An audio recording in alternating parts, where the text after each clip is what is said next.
Hey, what's going on, guys? My name is Rodriguez Carter, and I'm a protection dog trainer, and sometimes I'm a breeder as well.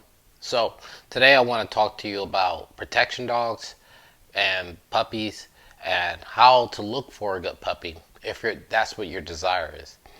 And the truth about protection dogs, are they aggressive dogs? Which is not true. So, let's get into this and let's talk about it. Alpha Dog Security. Madison Bell German Shepherd. Alright, guys, so I hear a lot of myths about protection dogs, and they're vicious dogs, and they'll bite anybody, and you have to muzzle them when you go out in public and everything. And I will be the first to tell you that's not true. Okay, the only dogs that I see out here attacking people are dogs that are poorly bred. They're not trained in any kind of manner. They're just extremely predatory and aggressive. And also dogs that they have a lot of drive and fear. So, action dogs are really stable, balanced dogs, and they are, I want to say, they already have a confidence level about them that they don't feel like they have to go and attack anybody. So, that's further from the truth. Protection dogs are not really aggressive dogs. They don't really display that personality, but they will defend their property and their home. So, whenever looking for a protection dog, let's talk about puppies. So now, whenever looking for a protection dog, you want to start with a breeder who breeds actual protection dogs. Okay, and when I say this, I'm not talking about grandma and grandpa that he bought a puppy from Joe Schmo down the street or a champion line dog and portray them as protection dogs. Okay, because show line and working line are two different lines. And a lot of times, if a dog is in a sport arena and they run up to a decoy that's hiding behind a blinder and they sit there in front of the decoy and just barking and barking and barking and waiting for the trainer or owner to tell them to bite, that's kind of not a protection dog. So protection dogs on another level are trained to defend without having to wait for a command, and they do it on command. So you want to start looking for a dog that has those kind of qualities, those traits to actually defend you, and not only when you say so, but when someone's attacking you. So you want to get a good breeder. You want to get a good breeder who is really good in doing health tests. The paperwork's in order. They take the dogs to the vet, and they actually have proof of the parents actually performing this work. Because if it's the 4 generations ago when someone was doing this work, it's possible the dog may do the work, but it's possible they may not, depending on who else they've been sliced with in the gene pool, who they've been bred with. So if they've been bred with random, lazy, scary dogs, they're not going to have it. So this is most important, is to have an ethical breeder who actually knows what they're talking about and has the dog that you name. You could sometimes go in people's backyard and find a winner. That happens, but it's very rare. It's like winning the lottery. But most of the time when we breed a litter of protection dogs, we have, out of say 6 puppies, we have 2 that are actually protection dogs. The others are pets. And that's from 2 protection dog parents. Now imagine 2 random German Shepherds who don't have any kind of pedigree and never done the work. You're probably not going to get exactly what you're looking for. Okay? And then to top that off, you know, you can't really test these dogs and find out until they're about a year old. So now you've got to wait a year to see if you bought something that's going to work out for you. All right? So now we're going to move on to the training. And a good trainer, a good ethical trainer, is going to inform you of every stage of training of what they're going to be doing. Okay? They're going to inform you, this is what we're doing, this is why we're doing it, and this is what we need to get. This is the next hump we need to get over, because if they have trained a variety of dogs, then they know what level each dog is going to hit at what time, at what point.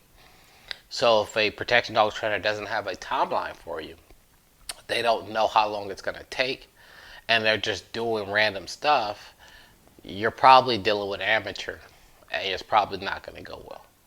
So that's another thing you want to look at. You want to make sure that there is hundreds of videos of this guy or this person or this woman training protection dogs. And if someone says they train police dogs, that is another game plan, because police dogs aren't trained the same way as pet family protection dogs are. They're two different lanes. Police dogs are trained in fear. They're trained in fight or flight mode. They're trained to take someone down, and they are imported to do such thing. Protection dogs are pet dogs. So you have to be able to balance that whole training so that the dog is not a maniac once you're not training, that the dog is still going to be a pet first. That is the difference. And if you're, depending on what school you've gone to, if you don't know how to train family, companion, pet dogs to be protection dogs, you only know how to train police dogs, you may have a problem when you start training personal protection dogs, because police dogs are driven in fear and personal protection dogs are driven in confidence. So there is a big difference. So again, you have to know the credentials of the person that's doing this training so that you don't end up with a bad product. And the dogs are trained to grip. They're trained, they're taught on gripping. They're taught this to hold a bite. We don't do out commands until the end. I've had so many dogs come to me with an out command, and it's detrimental to the dog. They won't hold a grip. They just won't hold a grip. If they've been taught an out command, they won't hold a grip. And I tell all the owners, I could teach them an out command in 5 minutes. On the other side, the owners took them, months and weeks to do it, but I can do it in 5 seconds. So the dogs that don't have an out command, they fly through training because they will hold a grip. And holding a grip is important once we move off a synthetic sleeve onto a juke sleeve, onto a bite suit, onto a hidden sleeve. So there are many transitions to this that's going to happen. And again, you need to be dealing with a professional, someone that knows what levels your dog's going to hit, how much is it going to cost. And that is a great question. Protection dog trainer will charge you anywhere from $90 to $150 a session, depending on how well they are, how many clients they got, how famous they are. That's one session for 1 hour. Now, you may have something worked out where you're going to pay monthly or whatever, but the minimum you would pay for a month would probably be somewhere between $1,200 and $1,500. And that's just level one, your dog learning how to bite. That's not even your dog chasing a bite suit. That's not your dog biting a bite sleeve, because the training overall takes anywhere from 90 days to 130 days, depending on the dog's progression. There's no way around it. There's nobody in the world that can train a protection dog in 2 weeks. If someone's told you that, they're lying to you. It's impossible. The dogs have to go through several phases of training. They have to learn how to bite. They have to learn how to fight. They have to learn how to hold. They got to learn how to push. They got to learn how to pull. They got to learn how to out. They have to recall. There's so many things you have to go through that there's no way you could do it in 3 weeks or 2 weeks, because the dogs can only train for an hour a day. And in that hour, they get about 3 breaks. So it comes up to be about 35 minutes. And they can only do this about 3 times a week. Now, if you work a dog 7 days a week, you're going to exhaust them. You're going to bust their heart. They're just not going to be into it. So if you give them breaks in between, every time they come back from their break, they're going to be refreshed and they're going to be ready to fight. Depending on where you live at is another problem, because the dogs cannot train when it's 85 degrees outside. It has to be at least 80 to 79 degrees below for you to work a dog. So, and you need humidity. Humidity will kill training. So that is another key. So depending on where you at, that could crush training. So again, once you start getting into protection dog, it is very, very important that you speak with a professional. If you already have a dog, then have them assess the dog. If you don't already have them a dog, it's extremely important to have them see the puppy before you purchase it. Because if you purchase a dud, you will know it in a year and you're going to feel bad about it. I wouldn't get rid of the dog if I purchased a dud. It is what it is. But you're going to be disappointed because you're not going to be able to move to the next level. So, again, if you get a protection dog or you want to get into protection dogs, They're not monsters. They're not all these things that people claim them to be. They're very good family companions. They're pets first before protection dog, and they're the best trained dogs that you could have. So if you guys have any questions about protection dogs, getting a puppy for that, selecting a dog, or getting a dog into a program, talk to me, shoot a message to me. We could talk about it. We could figure out some things and figure out there's some trainers nearby you. If you have a you feel query about a trainer you're talking to, you can always shoot me their information. I could talk to them for you, find out more about them, let you know if they're legit or not.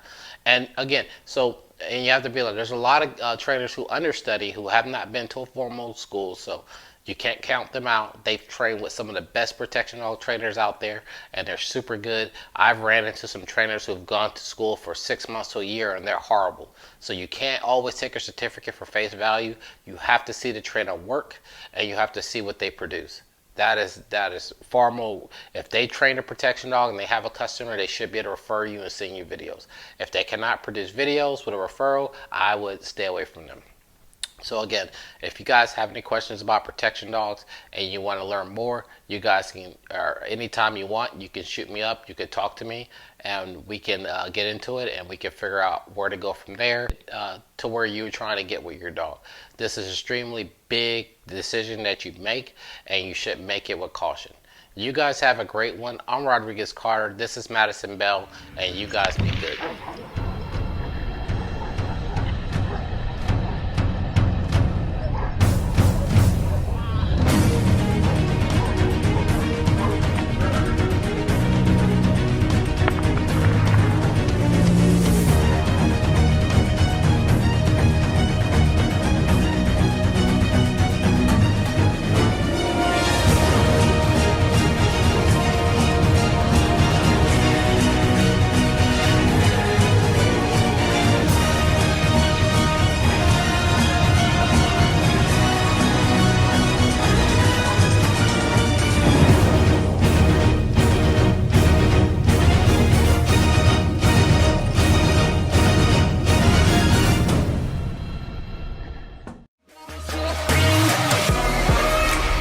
Madison Bell German Shepherd.